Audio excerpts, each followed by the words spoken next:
everybody. So my name is Christine Hernandez. I am the livestock specialist here at Heifer Ranch in Perryville, Arkansas. And if you are joining us today, then you are interested in potentially raising pastured pigs, or you already have your own pastured pigs and would just like to see how we're doing things, and that's exactly what I'm here to show you. So right now we are at our receiving barn, training barn, whatever you want to call it. This is our brand new batch of 100 pigs. They got here last night at 4 o'clock, so they haven't even been here for 24 hours. And so when they get here, they arrive on a large livestock trailer. We get them backed up to our barn and we get all of them off. And then we just hang out with them, let them settle in for the night, let them relax, eat and drink. And so what we're going to do now is I'm just going to walk you around and give you a tour of our barn and show you all the different aspects of getting your pigs trained so that they can go out on pasture. So these pigs are about 3 months old. They come in at an average of 60 to 65 pounds. And you can see that we have a range of breeds. You know, there's different colors. They're spotted and things like that. So we don't really focus on any certain breed. We're just looking for good, high quality pigs. And so the first thing that we're going to talk about is keeping your pigs in and getting them trained so that they can go out onto pasture. And so what we have here is, this is actually an old barn that wasn't being used for anything else. So we did a little bit of re-renovating. We took out the stalls and everything else that was in it and just gutted it out. And so it has a corral system, a piped corral system that's attached to it that is perfect for keeping our pigs in and getting them trained to this electric wire. So when you are training your pigs, it is important that you have a solid exterior, a solid perimeter fence. And so we have this piping that I talked about with some field fence on it. Some areas are better than others. I also have areas with cattle panels on there. Okay, and so that is what I am using as our perimeter fence. It's solid, the pigs cannot go through it. And then within our perimeter fence, we have a electric fence. And in the past, I used poly wire and poly post to set up this electric fence on the inside. But this is the only use we have for this barn, is for training pigs. We are getting about 4 batches of pigs a year, so we use it every couple of months. So for us and for me, it just made sense to put in a permanent electric fence on the inside. So I used T-posts and rebar, and so I just made it so that I never have to take it down or put it back up. It's here all the time. And so that's what you will put on the inside. That is what you're training your pigs to, is so that they know that that fence is hot and that they shouldn't touch it. We use a solar charger, which is on the outside here. So it's important that you have a good ground for your solar charger. We like our chargers to face south so that they have the most direct sunlight during the day, so they stay charged all the time. And then with that, we just hook it up to our high tensile wire, and that is what makes it really hot. Yeah, do you guys have any questions so far? Yeah. Oh, okay, welcome. Okay. Welcome back. Oh my gosh, sorry, I tripped. You're gonna get shocked. I got leather boots on. Sorry, buddy, I had to go fix the audio. I'm back now, and I just tripped. But I do see your questions coming in, so we're going to jump to those real quick. I'm going to take the camera from Kennedy here and get things going. While I'm doing that, so we do have the first question. Okay. And it's about, do you need to bury the cattle panels to keep them from digging underneath them? That's a good question. Fix that fence? All right. You broke it just a little bit, but it can be fixed. It's okay. No, and I can show you when you guys are ready. I can show you some examples. So, no, we did not bury our panels. As you can see, I mean, there's a little bit of space under there. I have the dirt going up to it. Yes, like you don't want very much opening under there. I wouldn't say it's important to bury them because your pigs should stop at the electric wire. And if you, I'm sure at some point throughout our time here, you'll hear a pig touch the fence. They've been doing it every couple of minutes. So I mean, they're learning. They're going to spend the first few days touching it and exposing themselves to it and really just learning. Yeah. And then after a few days, you won't hear them touch it anymore because they learn that once they touch it, it's hot, you know, and they get a little shock. So it's important that your fence stays hot. Right now, our fence is at like 8 to 9 kilovolts, which is an extremely hot fence. So making sure that that fence is hot, and so that they know, because all fencing, especially for pigs, is just a psychological barrier. If they want to go through it, then they will go through it. So you're just training them to not touch it. Okay. Another quick question from Sam Heaton. Do you ever use premier fencing? Like what type of premier fencing? I guess just anything for pigs. I know we use them for poultry. Yeah. Do you ever use them for pigs? So I know Premier makes a specific hog netting. You know, it's like the poultry netting but shorter with like larger squares in it. I personally have never used that. I know some people that do. I know some people that just use that and rotate their pigs through the pastures. I mean, they're expensive. You have to set them out and pick them up all the time. Yeah. For us, I'm able to get our pigs trained and keep them in with just one strand of electric fence. And so I just use the poly braided, you know, Gallagher wire. Mm-hmm. And so it's easy to take up and put out and things like that. And it's just one strand. Okay, cool. So what did I miss while I was gone? Talking about fencing? Yeah, that's about it. Okay. All right, cool. I don't know. I was lost without you, Tyler. I know. Well, continue on with the fencing, and I'll just keep the questions coming whenever they come through. And so I would say, I know a lot of you have asked, like, how do I keep my pigs in? And I'm going to say keep your fence hot and to make sure they're trained to it before they go out into pasture, making sure that it stays hot so that when they touch it, you know, they're going to get shocked and they're going to want to go backwards. And then also making sure that it's at the correct height for the pigs. So pigs are animals that they use their snout and they root at the ground, okay? And so pigs are gonna want to go underneath the fence rather than over it. So just making sure that your wire is at the proper height should help solve some of those problems. Okay. Quick question, did you cover the batch size here and the breed size? We had a couple folks wanting to know about that. Yes, so this is a batch of 100 pigs. Mm-hmm. Their average weight is 60 to 65 pounds. Mm-hmm. They're roughly 3 months old. Okay, awesome. Breed, there's no specific breed. As you can see, there's different colors, different breeds exposed here. Mm-hmm.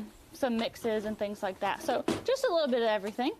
Yeah, and speaking of a little bit of everything, there is a little bit of everything in this area, right? We've got feeders, we got waterers, we got little huts, we've got big huts, we've got big feeders. There's so much going on here. They just arrived, what, yesterday? Yeah, they got here yesterday at 4 o'clock. And how long will they stay in this general area that they're in right now? So they will stay within our enclosed training area for 5 to 7 days. Mm-hmm. And then I'm going to give them access to outside our permanent fence into a little pasture out here I'll set up with our poly wire and poly posts. Okay. This will still be their home base. This will be where their food and their water is, but I'm going to start transitioning them outside. That way, when it's time for them to go out to pasture, which is at 10 to 14 days, then they will want to leave and they'll be used to going out of the perimeter fence. It'll be easier for us to move them. Okay. Another question about fencing. This one's from Lizzie Parker, and she wants to know, at what heights do you place the hot wire? So it's going to depend on the size of the pigs. So you want, for example, if you're using 2 strands of electric wire, you want those wires, we can do this one right here. Okay. We want those wires to be at the pig's height. So if they're rooting at the ground, you want your bottom wire to be at their eye level, and then you want this second wire, this top wire, to be at their eye level if they're just standing around. Okay?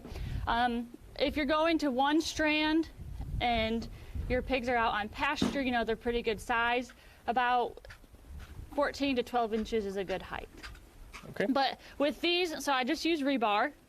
With these rod insulators, I can easily, you know, twist them and raise and lower these wires as I need to, depending on the size of the pigs. Awesome. Okay. All right, Lizzie, I hope that answers your question about the height there. So several more questions. You just want to roll with these? Sure, Or yeah. Okay, cool. I mean, this is what it's all about, right? Yeah. Building community, working together, and learning as a team here. Okay, WM Lane asked about feed. What kind of feed do you start them on? So we have 2 rations that we use. All of our feed is non-GMO. We get it from a feed mill out of Missouri called Hostetler's. This feed, I'll come get closer. yeah, this feed right here, I mean, it's nicely milled. The #1 ingredient is going to be corn. There's going to be some soy in here, and then there's going to be, I believe it's called Grow Max, which is like the additional vitamins and minerals and things like that that the pigs need in their food. Okay. And as we're talking about food, so we have 2 rations, like I said, and that ration is going to depend on the size of the pig. So when they're smaller like this, they're going to have different nutritional requirements than if they're, say, at 200, 250 pounds and they're getting closer to being finished. Then their nutritional needs are going to change a little bit. And as we're talking about food, we can go and talk about our feeders. Yeah, let's show some of those. Yeah. I'll get you on this side because you're a little yes, backlit. It's hard to sorry. see. Okay. So when people see wood troughs like this, I know the number one thing I think when I see this is that there is like wasted food going on here. But I have 2 of these wood troughs for a reason. So we have this training barn, yes, to train the pigs to the electric fence so they know exactly what that means. But we're also getting them trained to know who we are and to start building that relationship. And so for each chore time, I spend about 15 to 20 minutes up here just hanging out, sitting with the pigs so that they approach me, they get to know who I am. I talk to them so they know my voice. I come up here in the same vehicle twice a day so they know what my vehicle sounds like. So getting back to why I'm using these wood troughs is that I will bucket feed the pigs about 75 to 100 pounds of feed a day. And so I get a white or a yellow bucket, I bring it in here and I put it in these wood troughs so that they associate me with bringing them food. So that's a positive interaction that we have every day, twice a day. And I understand that there is going to be some food wastage, some food spillage, but that is okay because we are working to build that relationship with the pigs.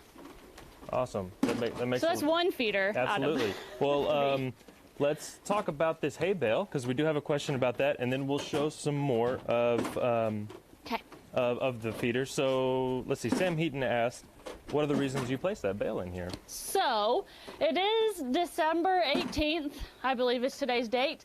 So it gets really cold at nighttime. And actually the last couple days it hasn't gotten out of 30 degrees. And so we give them hay so they can bed down in it. Before we started, this was like the #1 nap spot in the barn, was in this hay. So the pigs are going to actually like get underneath the hay, cover themselves in it. We put the hay in our covered shelter over there, and the pigs will also nibble on it and consume some of the hay as well. All right. So it's multi-purpose. I thought it might be somewhat related to feed. That's why I went ahead and threw the question in there. Yeah. And so with that, you want to make sure, so this is a good quality hay bale. You want to make sure that you're not giving your pigs like your old moldy hay bales that have been sitting out on the pasture, you know, all season, or they're from last year. I like to tell my volunteers and the people that I'm working with, you know, if you don't want to handle that hay yourself and put it out for your pigs, then your pigs shouldn't want to like bed down in it or consume it or anything like that. So make sure that you are offering them, you know, some good quality hay so they can consume it and bed down in it and stay warm. Okay. Let's jump to Steve Karn's question real quick. He just wanted to know what roughly square footage do you need to start for something like this with 100 pigs?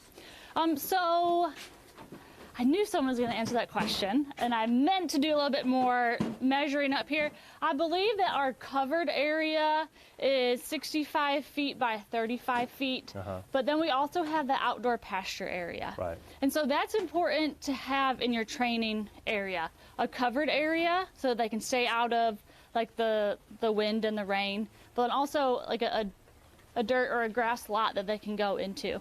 Okay. So, I mean, there's different space requirements that you can look up.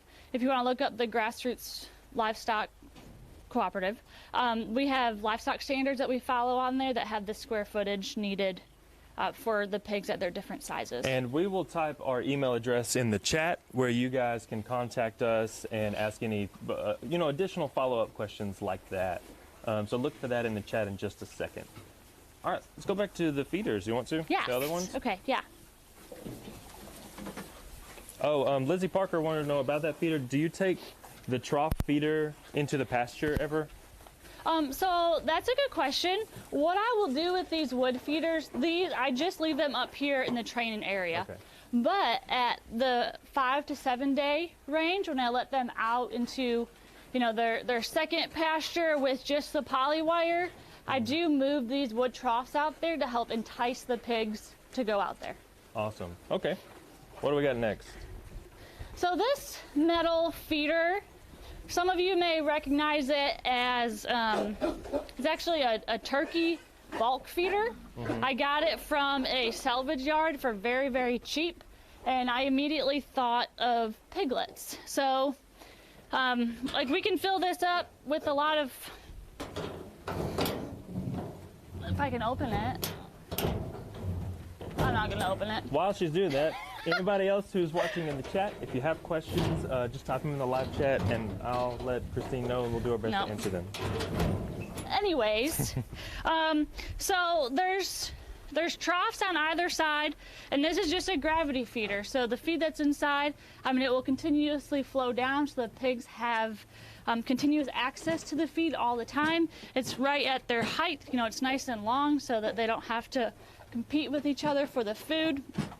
And so like I said, this is actually for turkeys, and I just renovated it to use for pigs. Cool. So in some of our YouTube videos, we've with poultry especially, we always talk about how we try to make sure there's food and water everywhere. Do you kind of practice a similar mindset out here? Yes. So the pigs should have access to food all the time. Ad libitum is what you want. And so when I put the feed in those wood feeders we've already looked at, I just put, like I said, 75 to 100 pounds of feed. And so they go through that within the chore time. So I want those wood feeders, to get empty, because I don't want them to be pooping in there or for it to get rained on and to get dirty and waste even more feed. So this one, they have continuous access to feed.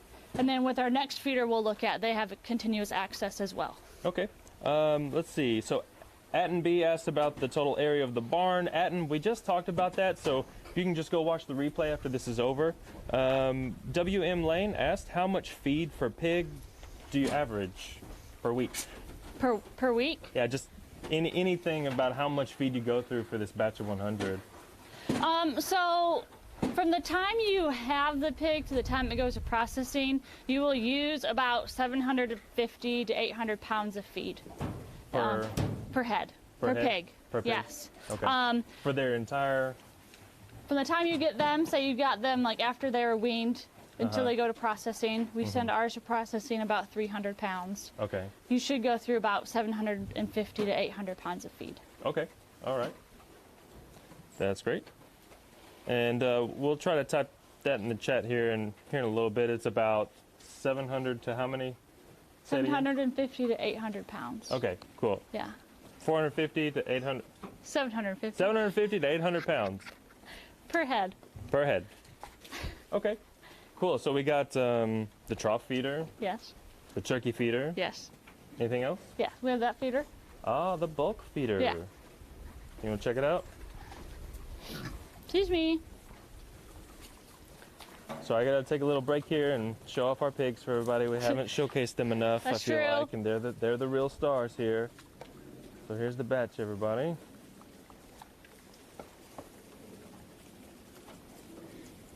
Okie dokie. All right, bulk feeder time. Okay. So if you watch the other live stream, I showed this in there as well. This is a Suick Supreme bulk feeder. It holds about 65 bushels of feed. And what's nice about this is that it is just a gravity feeder. With our Osborne feeders that I also showed in the last live stream, there's a paddle the pigs have to move around for feed to fall. But with this feeder, it's just there all the time. And so that's really nice and really important for the small pigs.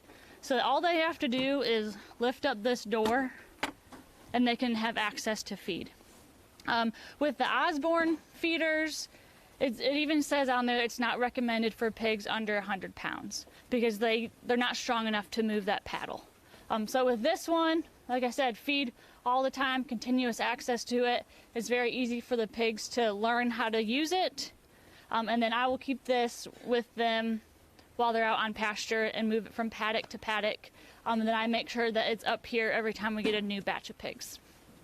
Awesome. Anything else about this feeder? I got a big question for you that's, I think, related to feed. Sure, go ahead. Okay.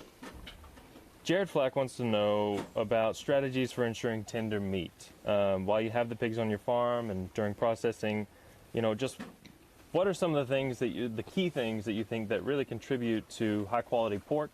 And how do we make sure that happens? What maybe contributes to tough meat, and how do you avoid that? Anything particular? That's a pretty loaded question, It is but that's a loaded good question. It is. So for me, I am a big advocate and I really enjoy moving the pigs around from paddock to paddock.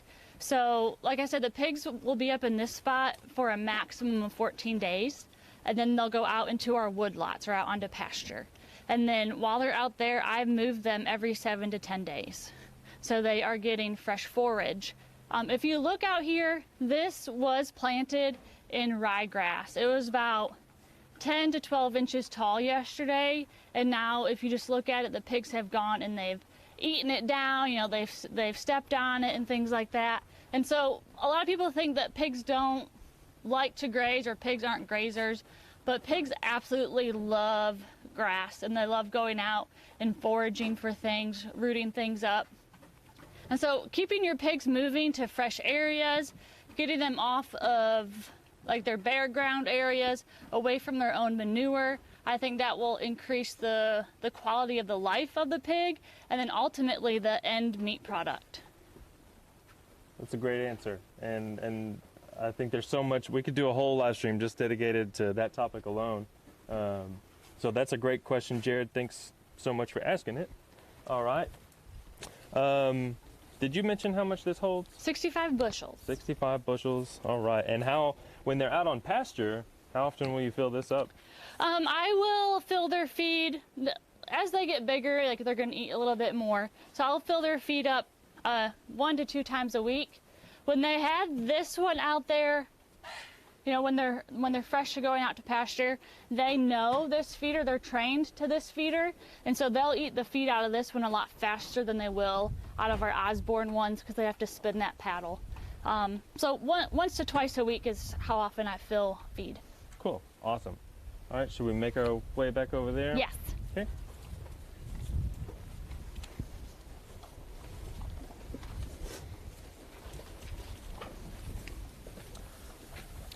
All right, we talked about food, we've talked about fencing, and I see a lot of shelter, but maybe water or shelter? Which one do you want to go toward? We could do water since it goes with feed. Okay. Yeah, we'll do water real quick, and then we'll jump back over there. Okay. So this is the automatic water that we chose to go with. I tried a number of different water designs specifically up here in the barn, and a lot of them make a big mess. And so I wanted to go with something that was easier to manage, was less messy, but still gave clean, fresh water to the pigs all the time. And so we decided to go with a Ritchie hog waterer. And this is just one of their plastic ones. They make different designs. This is a 4-door. They also make ones with 2 doors or just 1 door. And so the pigs will learn to lift this up, and then they have their water in there. And you know the pigs have been drinking water because it will get dirty. The pigs have been eating their grain, they've been rooting around in the dirt, and they'll come and take a drink, and some of that will get washed off. Okay. One thing I would say about this water is if I could replace it somewhere, I would place it a little bit closer to my perimeter fence, because I do clean this out a couple times while the pigs are up here, and there's just a drain, a plug that you pull and the water drains out. And so having that water like drain outside of the training pen would be nice rather than just around the water here. Can I shut that now? Okay. I see, hey, Atten, I see your question. I didn't see your first question. I'm sorry about that. Let me jump back to it. So Atten B asked about how many acres do we use in total for pigs, and how many paddocks? That's also a really good question. Yep. So you can raise 50 pigs on a ½ acre and then move them every 7 to 10 days. So you need about 15 acres to be able to raise 15 acres, you know, with your half acre paddocks in there. Mm-hmm. We use polywire and poly posts, so we like kind of change the size of our paddocks depending on where they're at within our woodlots. You know, we can keep them away from certain areas if it's wet or muddy, or move them along a little bit faster. Okay. And I think that should answer your question, Main Plug TV. You asked about the minimum land size for commercial pasture pig, and so I think we just kind of touched on that a little bit, right? Yeah. Okay. Let's see. Jalen Miller asked, do you plant anything specifically on pasture that can help reduce feed from the feeders? That's a really good question. Mm-hmm. And I would say we are working towards doing that, or doing a much better job at that. Right now, I like to follow the pigs with ryegrass because it's very accessible from our local co-op. You know, it grows in the cool season, so we can just easily go and broadcast it. I know some farmers will plant like buckwheat behind there, or regular wheat and things like that, or you can try different brassicas. But yes, that is something that we are working towards doing better at. Cool, great answer. Holly Stanley wanted to know where we get our pigs. We get our pigs from a farrowing operation in Missouri. Okay. I don't remember the name of them right now. Are they sourced through Grassroots Farmers Cooperative? Yes, they are. Okay. Maybe briefly mention Grassroots and who they are and how we're a part of them, Sure. and then we'll throw a link in the chat for anybody who wants to check out Grassroots Farmers Cooperative. Okay. So we are a member of the Grassroots Farmers Cooperative. That is a farmer-owned cooperative that was started here in Arkansas, and it is we are a part of it, yes. And then there's farmers within Missouri and the surrounding states that are a part of that as well. And so we raise animals on non-GMO grain, you know, animals that are raised outside, grass-fed beef, grass-fed lamb, and then we sell it through the Grassroots Farmers Cooperative. Awesome, cool. And we'll throw a link to Grassroots in the comments here, so you can check them out later. And if you have questions, just shoot us an email, and we'll do our best to answer them about Grassroots or anything else you want to know that we might not get to during today's live stream. So we still got about 20 minutes. Things are going along great. Got a huge audience watching. Lots of great questions coming through. So much we can talk about. My goodness. But there's a lot going on here with shelter we haven't touched on. You want to go over there? Yes. Okay. Excuse me.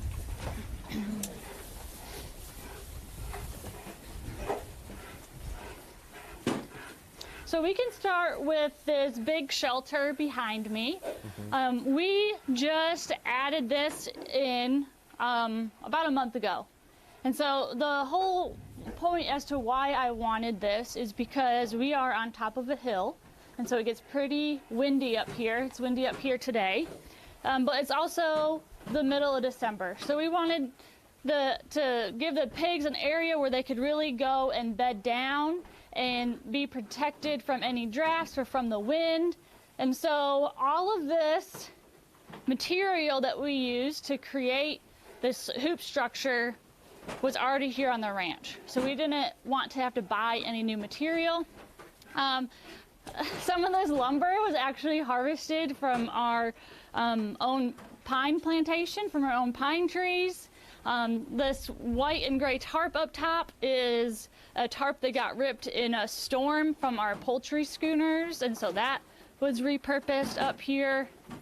And so we just tried to use everything that we already had, but to really give the pigs a large space that we can put lots of hay in, and they can just bed down and stay warm, especially in the freezing night temperatures that we have. It looks pretty cozy in here, not gonna lie, especially with the reflective aluminum coated sheeting up there.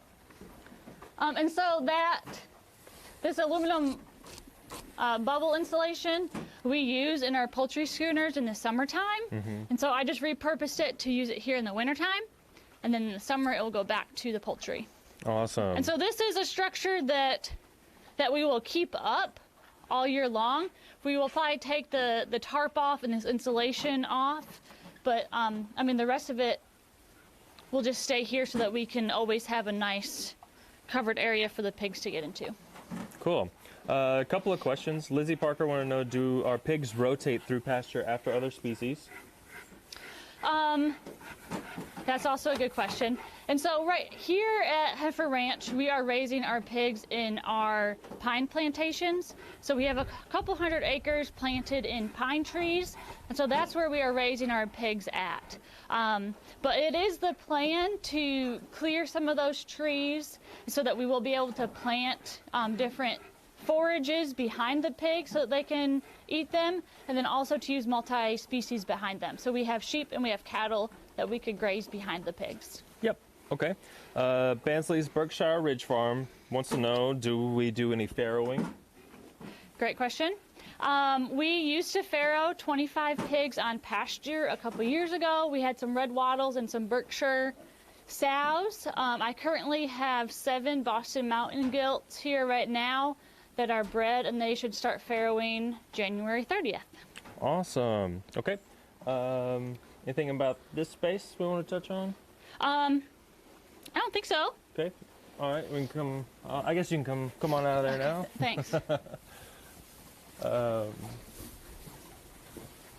Cool. Talk about this? Absolutely. Okay. So this may look a little strange, and you're probably wondering what it is. This is one of our old farrowing huts, actually, and then we have these random panels. But this serves a very important purpose, especially up here in our training barn. Since the pigs just got here, they just traveled a couple of hours to make it here. They were weaned just a couple weeks ago, and so that's a really sensitive time for pigs, and you want to make sure that they stay nice and healthy, and that if anyone isn't feeling good, that you catch up on that right away. And so I just set up a little sick pen or a quarantine pen for the pigs. So if I see anyone, acting lethargic or depressed or not eating or drinking or just not feeling well, then I'll put them in this little area so that they can have their own feed and their own water. They have a shelter and hay, and then they're still surrounded by the other pigs. I'm not taking them completely away from their batch of pigs, and then if there's like 1 or 2, they can be in there together. But that way I can keep an eye on them. We are a non-antibiotic farm, so we won't treat anyone with antibiotics. There are some other things I can give them, for example, like aspirin, electrolytes and things like that to help boost them up and make sure that they're eating and drinking so their immune system can really kick in and help get them healthy again. Cool. So this is like a sick pen, kind of like we do for some of our other animals. I know we do them for turkeys. For our turkeys, yes. Yeah, very cool. I'm going to jump in here real quick, and because I want to say hi, Cheryl Kelly. Hi, Cheryl. from Santa Barbara, great longtime volunteer out here at Heifer Ranch, says hi and Merry Christmas. Merry Christmas to you. Hey Cheryl, we missed you guys. Hope to see you again soon someday. And I'm going to take this opportunity just to tell our audience about how we know Cheryl. And it's through our volunteer program here at Heifer Ranch. We have a residential volunteer program, and we have dozens of volunteers that come here to Heifer Ranch in Perryville, Arkansas every year, and they live on site and they work alongside us, and they learn alongside us. It's a community of people who are working together to learn about regenerative agriculture. And if you are interested in joining our residential volunteer program, we actually have open positions right now for the coming year, and we will post a link to our website where you can learn more about the residential volunteer program. So, good to see you. Thanks for tuning in, Cheryl.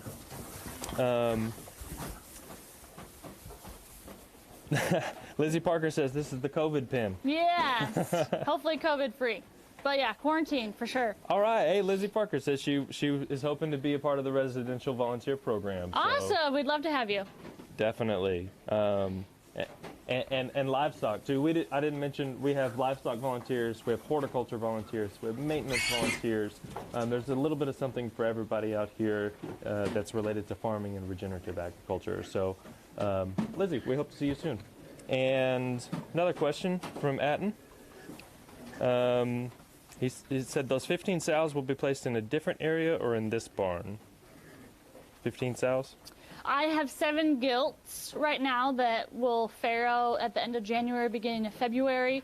I will farrow them out on pasture, and so they are completely separate from these pigs. So the pigs up here will move together from paddock to paddock until their market weight. They will never interact with any other pigs here at Heifer Ranch.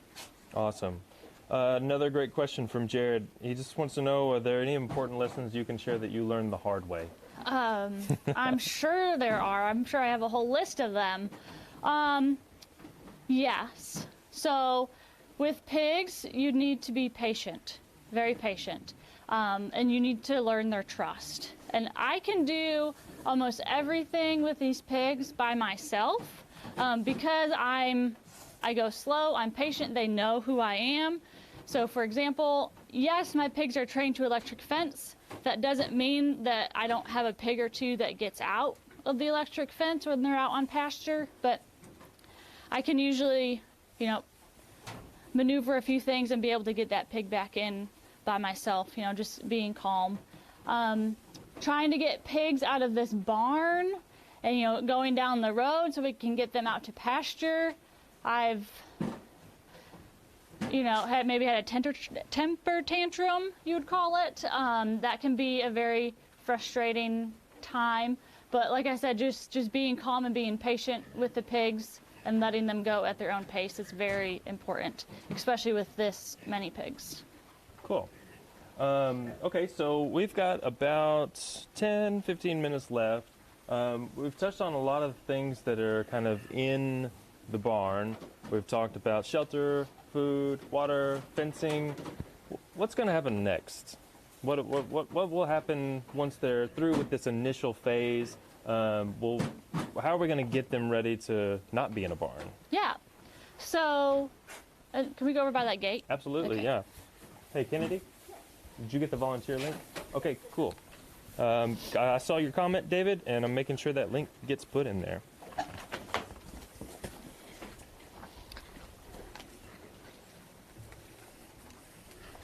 So this is the only gate in and out of our training barn and our training area. I only put a poly electric fence in front of it because in about 5 days, so probably next Tuesday, I'm going to go out here and down this hill a little bit, and I'm going to set up a temporary fence with our poly wire and our poly posts. Mm-hmm. And I'm going to open this gate. I'm going to leave the gate open. I'm going to remove this poly wire right here. Mm-hmm. I'll drag those wood troughs out there, and then I'm going to let the pigs, find their own way out there, and they'll go in and out of there. They'll get used to going through this gate so that in that 10 to 14 day range, when we are ready to take those pigs out to pasture, they're going to be comfortable exiting through this gate. You know, once everyone's out here, I'll shut the gate, and then we'll just walk them right down that road to the new paddock that we're going to. Cool. So this is their home base. I mean, this is where they feel safe, where they have their food, their water, their shelter. So this is where they're going to want to come back to when we're moving them. So getting them used to going out and feeling okay outside of the perimeter fence is important. And I'm going to ask a question that David Barker has. And while you're talking about the answer, I'm going to back up and just kind of show everybody a good view of the whole space. Okay. So, and we got wireless mics, so don't feel, you know, everybody will hear you just fine. What advice would you give to a greenhorn like myself in regards to reading and preparing to get started? So while you talk about that, I'm going to show everybody this whole space. Reading and preparing to get started with pigs.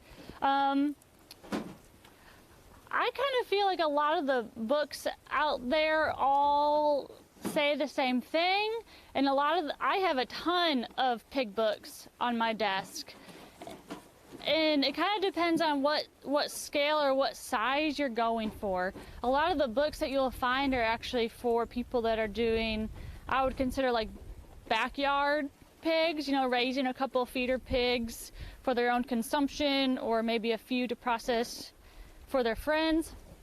If you're looking at doing it this large of scale, I would say turn to YouTube, watch some of our videos.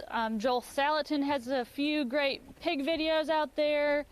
Jordan Green from the Farm Builder Entrepreneur, he farrows and does feeder pigs on his land, all out on pasture. So those are some places to start, but it really depends on what scale you want to get to. Does that answer your question? Yeah, I think that's a great answer. Where My Chicken says, this is long overdue, love it. I hope that he's talking about the panoramic shots we're giving him here. If it's anything else where there's just doing this live stream or whatever, Where My Chicken, man, we are glad that you're loving this live stream as much as we are. I would also say start small and then go bigger. So don't start with more than what you can handle. You know, start with smaller batches of pigs, really understand what you're doing, understand how pigs behave, make sure you have all your systems in place, and then you can increase. So we used to start with batches of 50 pigs, and now we're at 100, and in 2021 we're going to 150 pigs per batch. Let's see. James Wood wants to know, how long are the pigs gonna be on our property? How long are we holding on to them before we send them off to processing? That's a good question too. And so we don't go by age, we go by their weight. But if you are looking to get your pigs processed and you have pigs now, you're gonna need to get a spot at your processing plant, because that would be the hardest thing to do with raising animals, is getting a spot at your abattoir.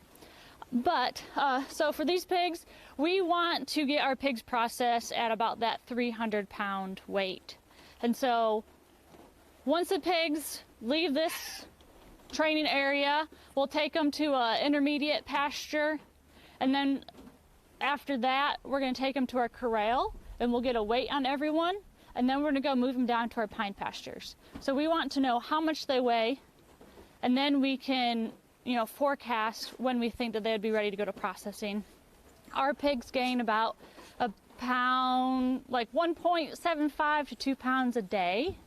And so you should be able to figure out how many days away your pigs will be ready for processing.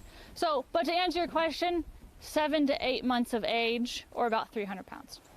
That was a long way around that, sorry. That's a great answer.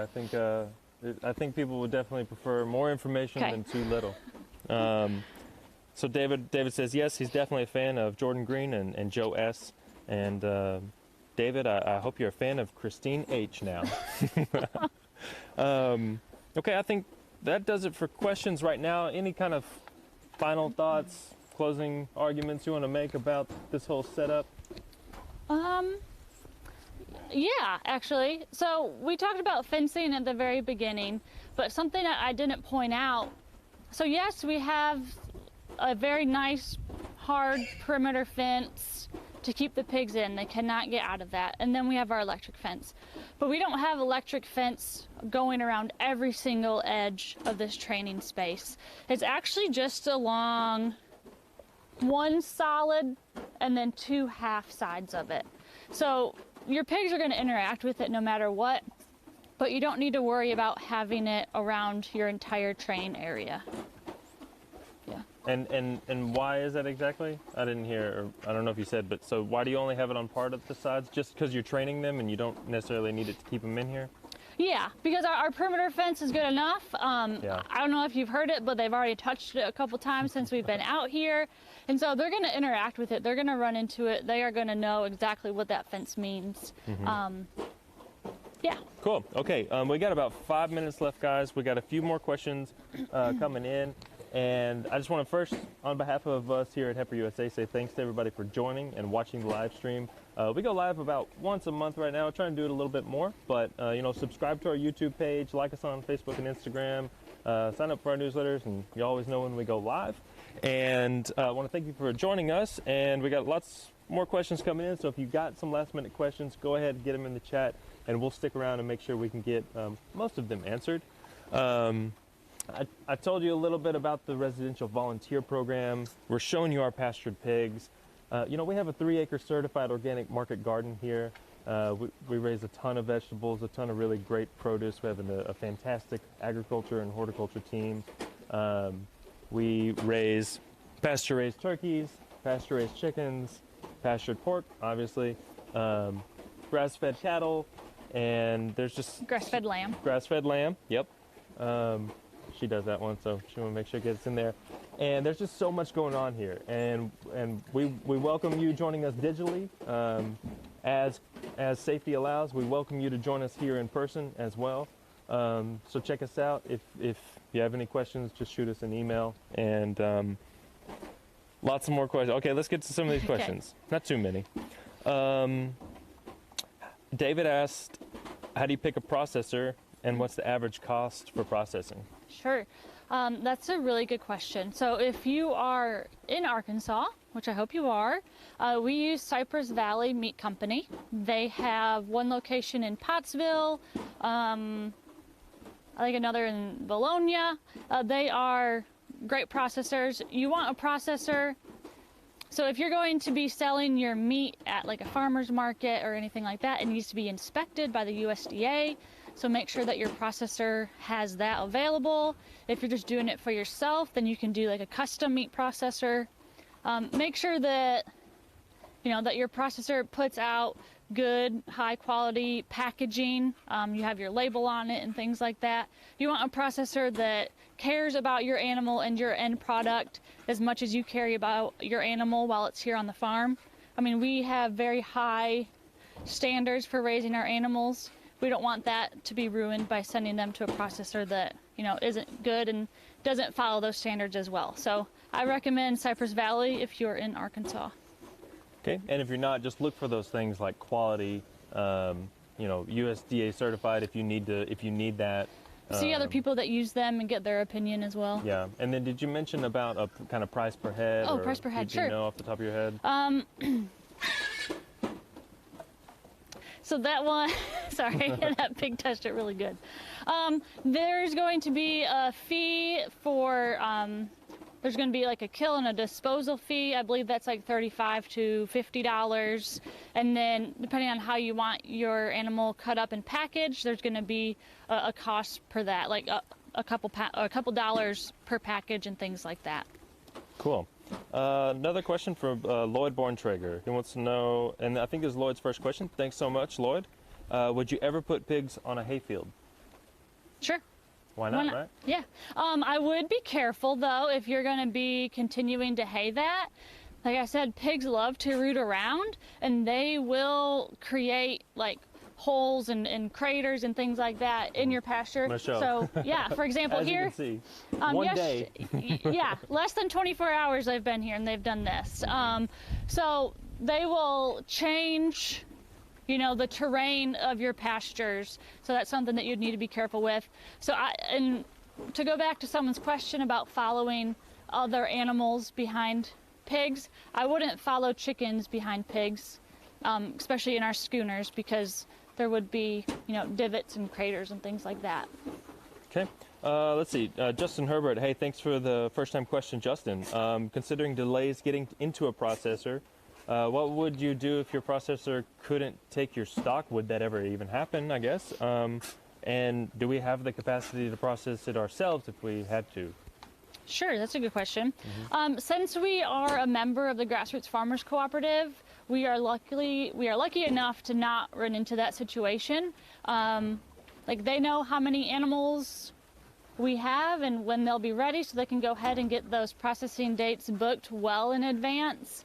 But yeah, so if you have the animals at your house and you just can't find a processor, you know, within a reasonable driving distance, there are a number of people that do process those animals themselves. It would definitely be a learning curve and an experience, but it can be done.